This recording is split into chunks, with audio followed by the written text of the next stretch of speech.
नमस्कार, शारदा डायरीज में आप सबका स्वागत है। आपको मेरी कहानी सुनकर अवश्य लगेगा कि भगवान न जाने किसको भगवान के रूप में हमारे सहायता के लिए भेज देते हैं। एक मेजर के नेतृत्व में 15 जवानों की एक टुकड़ी हिमालय के रास्ते अपने मिशन पर जा रही थी। बेतहाशा ठंड में मेजर ने सोचा कि अगर उन्हें यहाँ एक कप चाय मिल जाती तो आगे बढ़ने की ताकत आ जाती।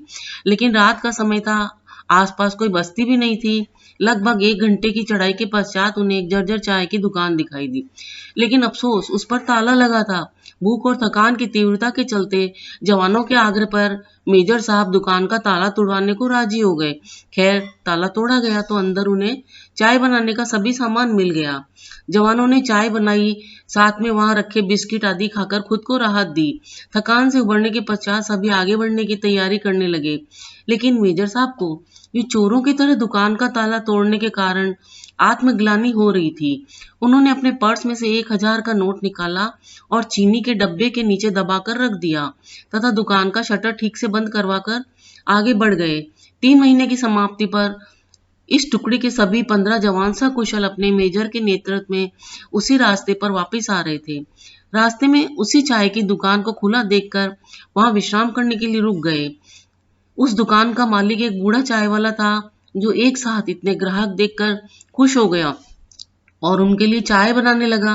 चाय की चुस्कियों और बिस्किटों के बीच वो बूढ़े चाय वाले से उनके जीवन के अनुभव पूछने लगे, खास तौर पर इतने बीहड़ में दुकान चलाने के बारे में। बूढ़ा उन्हें कई कहानियां सुनाता रहा और साथ ही भगवान का शुक्रिया अदा करता रहा। तभी एक जवान बोला, बाबा, आप भगवान को इतना मानते हो, अगर भगवान सच में होता तो फिर उसने तुम्हें इतने बुरे हाल में क्यों रखा हुआ है? बाबा बोला, नहीं साहब, ऐसा नहीं कहते भगवान के बारे में। भगवान तो है और सच में है, मैंने देखा है। आखिरी वाक्य सुनकर सभी जवान कौतूहल से बूढ़े की ओर देखने लगे। बूढ़ा बोला, साहब, मैं बहुत मुसीबत में था। एक दिन मेरे इकलौते बेटे को आतंकवादी पकड़ कर ले गए। उन्होंने उसे बहुत मारा पीटा, लेकिन उसके पास कोई जानकारी नहीं थी, इसलिए उन्होंने उसे मार पीट कर छोड़ दिया।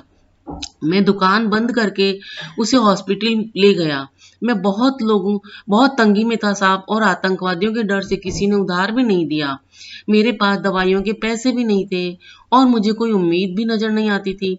उस रात मैं बहुत रोया और भगवान से प्रार्थना की और मदद मांगी, और साहब, उस रात भगवान मेरी दुकान में खुद आए।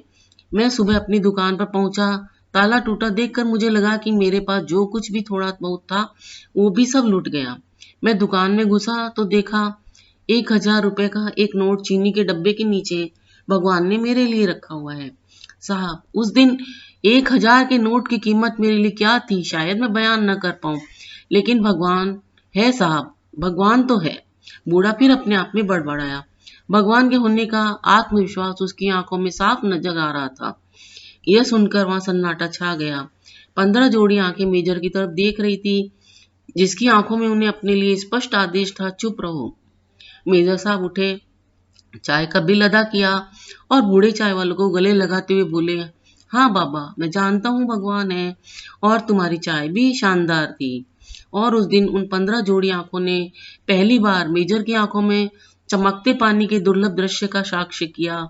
और सच्चाई यह है भी कि भगवान तुम्हें कब किसी का भगवान बनाकर कहीं भेज दे, ये तुम खुद भी नहीं जानते, हम खुद भी नहीं जानते। अगर आपको ये मेरी कहानी अच्छी लगी हो तो कृपया लाइक, शेयर, सब्सक्राइब करना ना भूलें। वीडियो देखने के लिए धन्यवाद।